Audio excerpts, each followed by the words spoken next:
Sports bike বনাম ঢাকার jam. মেরুদণ্ড কি আপনার শত্রু? কার মেরুদণ্ড? এই আপনার মেরুদণ্ড, এই যে আমারও। আসসালামু আলাইকুম। কি অবস্থা সকলের? কেমন আছেন? আশা করি সবাই বা অনেকে বা কেউ কেউ জ্যামে বসে কিংবা জ্যামের কথা ভাবতে ভাবতে জিলিপি খেতে খেতে এই ভিডিওটা দেখছেন। আজকে আমরা কথাবার্তা বলবো আমাদের সমাজের এক বিশেষ শ্রেণীর যোদ্ধাদের নিয়ে, যারা 18-20 বিএইচপি কিংবা আরও পাওয়ারের মোটরসাইকেল নিয়ে যানজটের জঙ্গলে প্রতিদিন প্রতি মুহূর্তে যুদ্ধ করেন। হ্যাঁ, ঠিক ধরেছেন, আমাদের স্পোর্টস বাইক রাইডার ভাইয়েরা।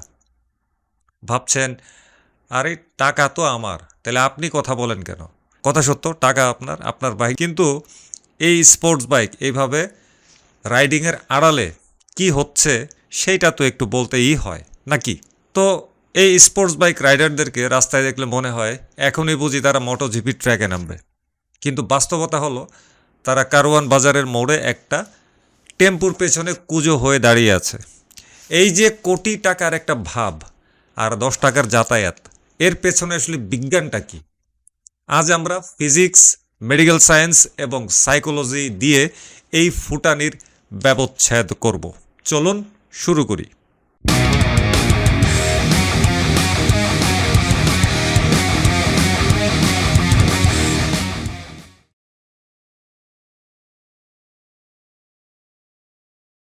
প্রথমেই আসি টাকার ফুটানির প্রসঙ্গে, যেটা আমাদের বাংলাদেশের সমাজে সবচেয়ে বেশি ঘটে। মানুষকে দেখাইতে হবে বিদেশ থেকে আসছি, একটা দামি স্পোর্টস বাইক কিনতে হবে 4-5 লাখ টাকা দিয়ে। মানুষ বলবে, হ্যাঁ অমুক ভাই সৌদি, কুয়েত, মালয়েশিয়া থেকে আসছে বা জাপান থেকে আসছে, ভাই এই গাড়ি কিনছে। সেই বাবা যত কষ্টই করুক, ছেলে বায়না ধরে বাবার কাছে, বাবাকে ব্ল্যাকমেইলও করে, চালাবে, বন্ধুদেরকে নিয়ে পাল্লা দিবে, দেখাবে, দেখো আমার আব্বু কিনে দিছে, ইত্যাদি ইত্যাদি। ফুটানি একশের। বাংলাদেশে স্পোর্টস বাইক কেনা মানে শুধু একটা বাহন কেনা না, এটা কিন্তু একটা সোশ্যাল স্ট্যাটাস। ভাই কত দিয়ে কিনলেন আপনার বাইকের? কিন্তু সেই রকম টান, ওয়াও সেই, এই প্রশ্নের উত্তর দিতে দিতে যে গর্ববোধ হয়, সেটা অলিম্পিকের মেডেল পাওয়ার চেয়েও কিন্তু বেশি। কিন্তু ট্র্যাজেডিটা কোথায় জানেন? আপনি 3, 4, 5, 6, 7 লাখ টাকা খরচ করে এমন একটা মেশিন কিনলেন যার ডিজাইন করা হয়েছে অ্যারোডাইনামিক্স মাথায় রেখে।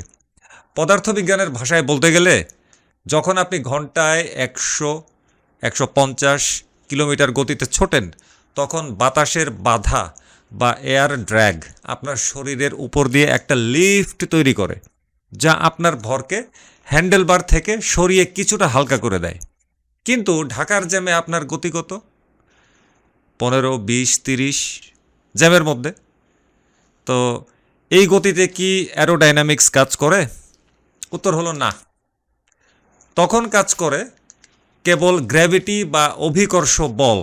আপনার শরীরের পুরো আপার বডি ওয়েট তখন গিয়ে পড়ে আপনার কবজিতে। আপনি রাইডার হতে চেয়েছিলেন, কিন্তু জ্যাম আপনাকে বানিয়ে দিয়েছে একটা হিউম্যান ওয়েট লিফটার। লাখ লাখ টাকা খরচ করে আপনি আসলে নিজের শরীরের উপর অত্যাচারের একটা ভ্যালিড লাইসেন্স কিনেছেন।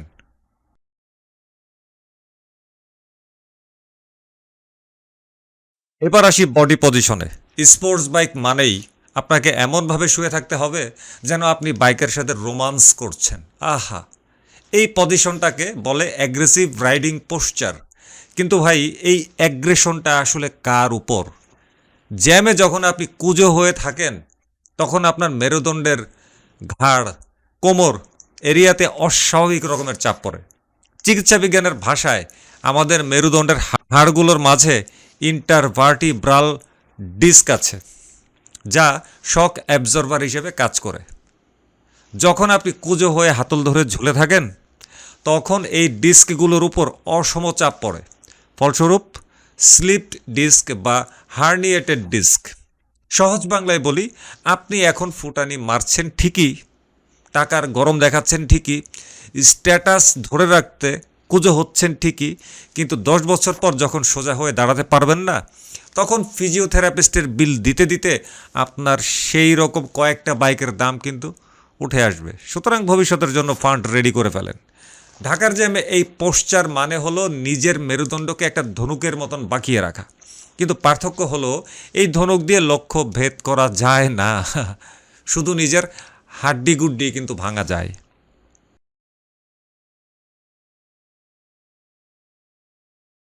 এখন আসি সবচেয়ে মজার পার্টে, সিট হাইট। আমাদের দেশের অনেক ভাই আছে যাদের উচ্চতা হয়তো 5 ফুট 4, 5 ইঞ্চি এরকম, বা 5 ফুট 6 ইঞ্চি, কিন্তু বাইকটা এমন একটা কিনেছেন উনি হ্যান্ডেল নাগাল পাইতেই কষ্ট হয়। স্পোর্টস বাইক তো কুজা হইতে হয় অনেক, স্পোর্টস পজিশন পা রাখতে কষ্ট হয়, ব্রেক ধরতে কষ্ট হয়, তারপরে জ্যামের মধ্যে পা দিয়ে ধাক্কায় ধাক্কায় যাইতে কষ্ট হয়।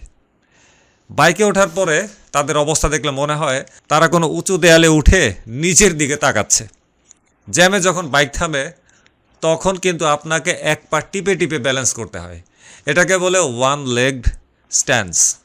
ফিজিক্সের টর্ক আর ভারসাম্য নিয়ে যদি তারা একটু পড়তো, বুঝতো এই এক পা দিয়ে বিশাল ওজনের বাইকটা ধরে রাখাটা তাদের হিপ জয়েন্টের জন্য কতটা ভয়াবহ। বারবার পা নামানো, আবার গিয়ার শিফট করার জন্য পা তোলা, এই যে রিপিটেটেড মোশন, এটা তাদের পায়ের লিগামেন্টের 12টা বাজিয়ে দিচ্ছে। জ্যামে যখন তারা কসরত করেন স্পোর্টস বাইক নিয়ে টুকটুক করে পা দিয়ে, রাস্তার পাশের মানুষের কাছে সেটা রাইডিং মনে হয় না, মনে হয় তারা পা খেলছেন, হাঁটি হাঁটি পা।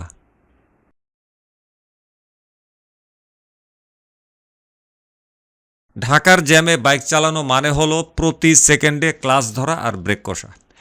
স্পোর্টস বাইকের ক্লাচ সাধারণত বেশ শক্ত হয়, যদি না আপনার স্লিপার ক্লাচ থাকে, আর থাকলেও সেটা কিন্তু জ্যামের জন্য যথেষ্ট না।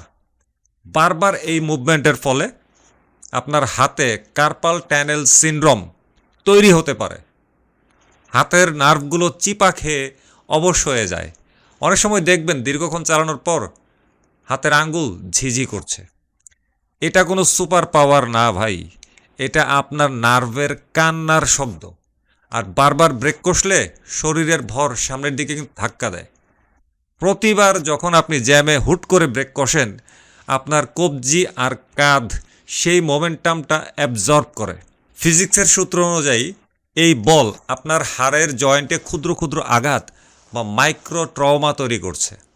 আপনি হয়তো ভাবছেন আপনি কুল রাইডার, সবাই আপনাকে হিরো বলছে, কিন্তু আপনার কবজি আপনাকে বলছে মাফ করে দেন বস, আর পারছি না।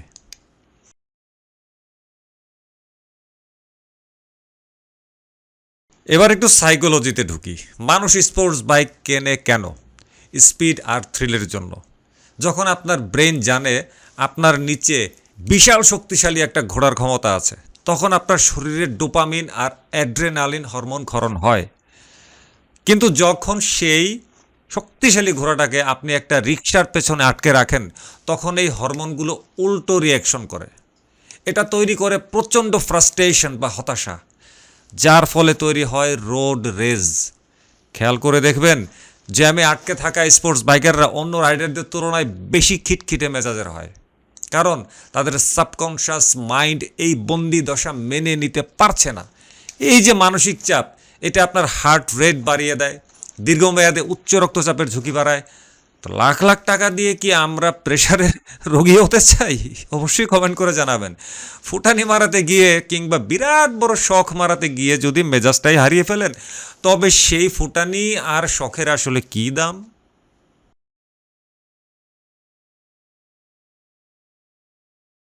তাহলে সংক্ষেপে কি দাঁড়ালো?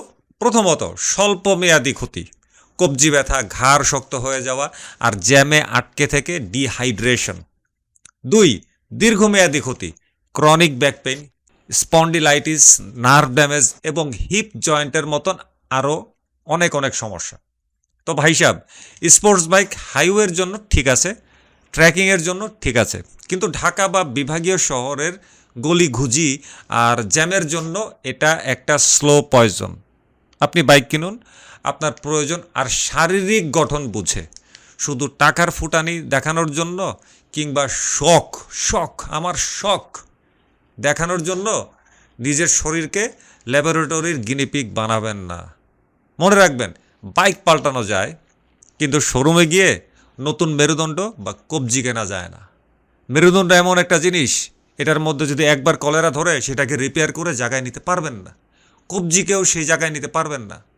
তো সুস্থ থাকুন, নিরাপদে রাইড করুন। আর হ্যাঁ, পরের বার জ্যামে কোনো স্পোর্টস বাইকারকে কুঁজো হয়ে থাকতে দেখলে একটু দয়া করে তাকিয়ে হাসবেন, কারণ বেচারারা অনেক কষ্ট থাকে। আর যদি পারেন তাদেরকে 3 বেলা গরুর মাংস খাওয়ানোর চেষ্টা করবেন। তো আজকের মতো এখানেই শেষ।